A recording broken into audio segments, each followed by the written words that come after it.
Hello there, welcome to the Airgun Gear Show vlog. Now this is the little sister channel, the little kiddie channel to the big channel, the main channel, and I'm going to put a link on the card up in the screen above for the main channel where you can go and get loads and loads of reviews of all the latest air guns. I also do other little bits of unboxing as well, and I'll put a link in the description box below for that channel as well. You might want to go and take a look. It's up to you. Anyway, let's get on. I've bought the Kral Arms Marine Puncher Breaker, and I bought mine from Braces of Bristol, in Bristol, surprisingly enough. Now, why have I bought one of these? Because they've been out for a good 18 months, 2 years. The reason I bought one is because as I go around shows and I talk to people, and I got emails and messages and that sort of thing, and everyone says I should try one of these. Why haven't I done one of these? Well, honestly, I don't know. It's just kind of passed me by. I don't have any dealings with Kral. I don't really speak to them. I don't speak to the suppliers or the distributors in the UK or anything like that. So literally I thought to myself, well, I got a little bit of cash burning in my pocket, so let's buy one, much to the wife's despair. And this is basically going to be the unboxing video to see what it looks like inside there. So here we go. I'll stop gabbling and just get on with it. To start with, nice box. As you can see, look, see, nice box. Really well presented, actually. So, nice box. It's got some details on the front of it. It tells us that there's a trigger safety, receiver and air cylinder made from aero technology material. Okay, so that's aluminium, something like that. I don't know, but that's a very nice way of putting it. But I don't think this thing's space age, but we'll see. Bipod and Picatinny adapter. Automatic index magazine, so it's got a magazine. High quality synthetic. I think synthetic is spelt wrong on the box. SYN. I think it's missing a T. Maybe that's just me, but anyway, so high quality synthetic or Turkish walnut stock. I'm hopefully getting the walnut stock with the marine, which is like the silvery colouring. Easy disassembly or assembly, we like that. Soft rubber pad on the shoulder with a picture of a feather. Okay, 22mm pick rail, picker, I think that's spelt right. Adjustable power.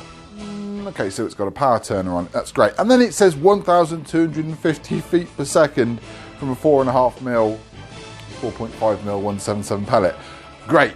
1,250 feet per second, I think that's near enough the speed of sound, which means that when you shoot, if you shoot at the speed of sound with a Diablo pellet, it's just going to wobble and completely miss the target. So that's great, that's fantastic, but power isn't everything, is it? No, it isn't. So here we go.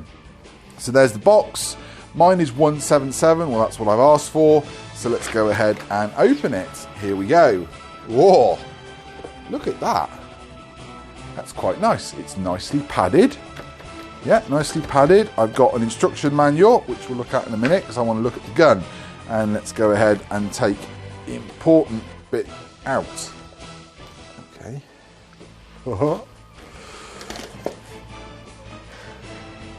Ooh. Right, there we go. Ooh. Okay. That looks very, very nice. It looks, on initial first glance, really well put together, actually. It's heavy, mind. Boy, yeah, there is some weight to that, but I guess probably what that is a solid piece of Turkish walnut on there. Look at that. That is quite nice. It could do with a little bit of polish, a little bit of something on there just to brighten it up, but actually it looks like a really nice piece of wood. It is good. And I've got nice colouring. And actually, I'm looking at it and I'm going, do you know what? That really looks like a nicely finished rifle. Now, the thing is, what you've got to remember is I paid just under £500 for this. And I paid that because I went for the walnut stock and the marine finish or the silver finish on all the metalwork. You can get them a lot cheaper than that. You can get like a synthetic plastic one. You can get just a standard one, which isn't all coloured. So you're actually, from what I understand, getting a lot of gun for, you know, not too much money. And things like this are great because obviously I get to shoot the more expensive stuff, and yes, I really enjoy that, and I have a passion for air guns, and that's why I shoot the more expensive stuff. And anyway, we won't get into that. But I love the idea of the fact that you don't have to break the bank to go and get something nice. And like I say, I don't know how this shoots yet or anything like that, but if it shoots as good as it looks for the money that I've spent, then, you know, I'm going to be very happy. I don't expect it to outperform, let's say, like an FX or something like that. I don't expect that at all. So on the side here, we've got side lever loading. Okay, so there is a little bit of stiffness to that. I'm just going to dry fire it into my metal tub at the bottom here. Oh, okay. Right, so now we know it's empty. We can do that again on camera.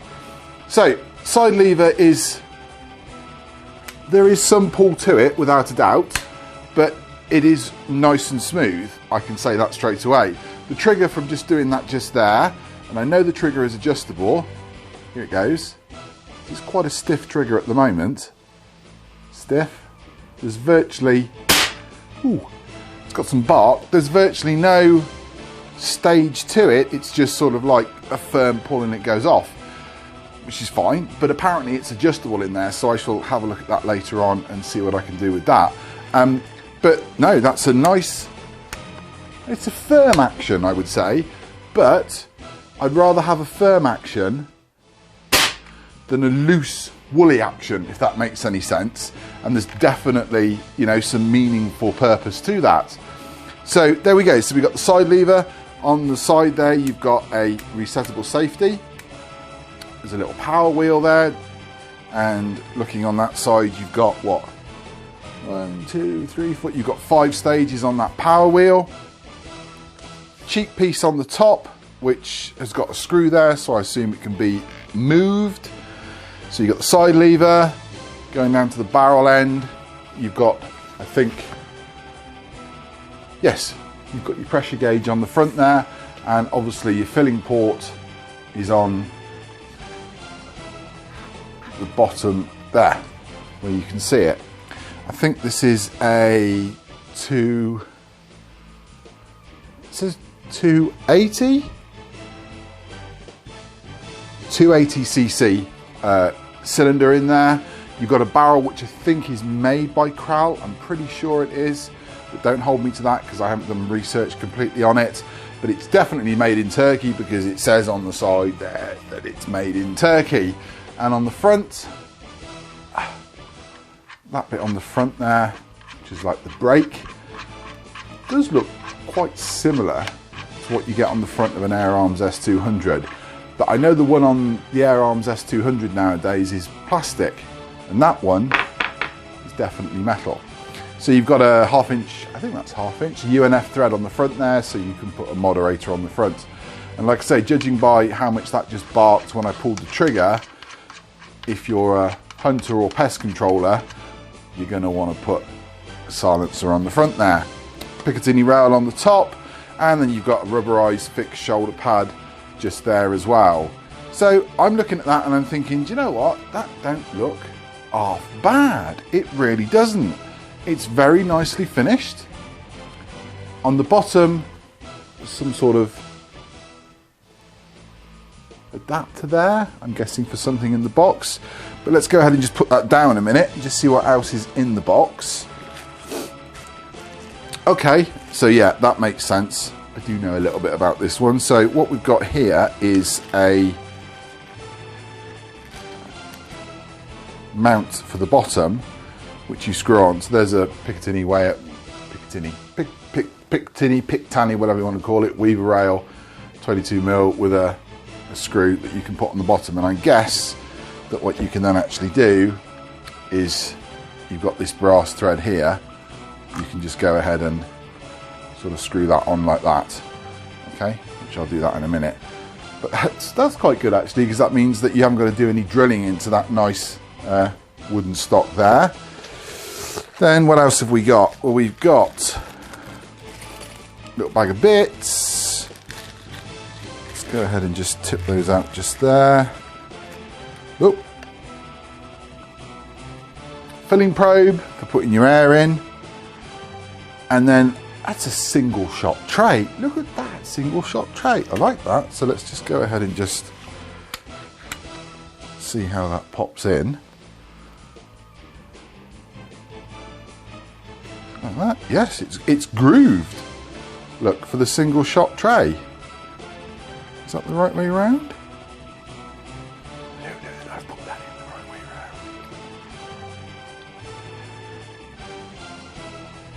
Yeah, must have done. Unless it goes in. Yep, so no, it has to go in that way around. Let's just put that on. Safe, shall we? So in it goes. Like that. It's a bit of a push. There we go, and a click. And okay, and it's got like a little plastic pressure on the back that helps it stay in. And then you've got, okay, so that stiffens things up ever so slightly, but I'm guessing, but that's actually really cool. So I've got a single shot tray for my kral included. Very nice. So let's take that back out. Put that back on safe. There we go. In and out, nice and simple. Question: does the gun decock?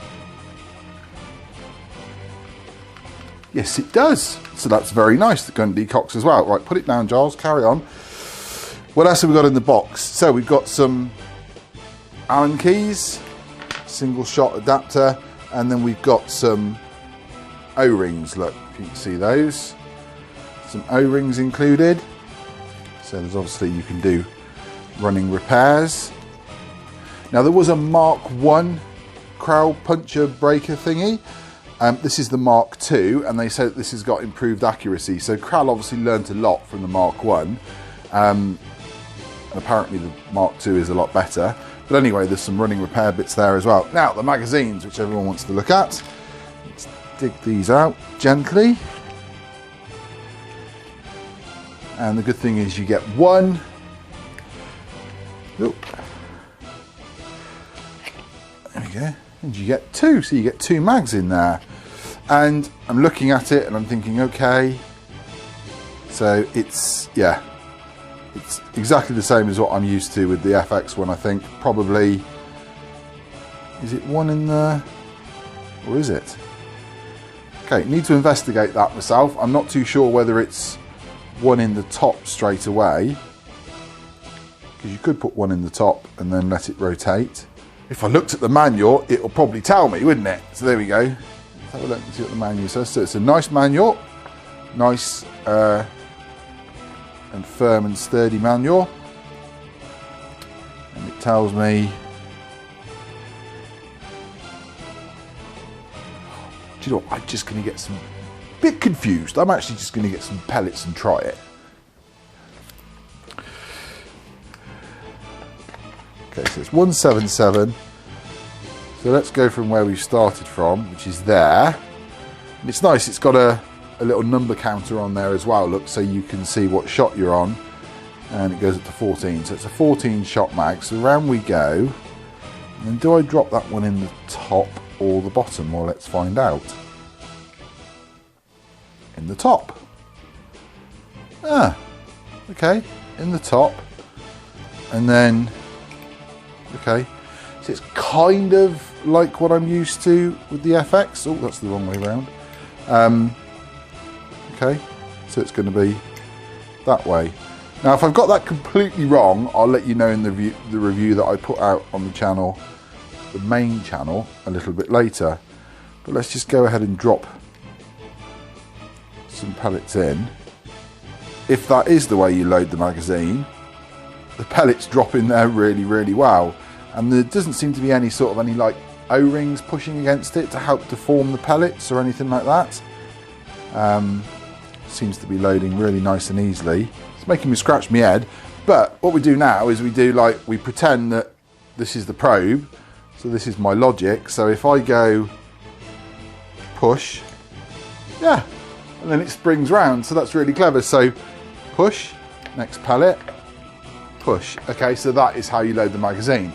That's really quite smooth and sweet. Now, just to be absolutely sure, while I carry on with the demonstration, I'm not going to put any pellets in the gun single-handed, but I'm going to put the magazine with the pellets, even though I've dropped some around, over there, so there's no confusion. That's the empty mag. So nice 14-shot magazine. Seems to work really well. How does it go in? That one's safe.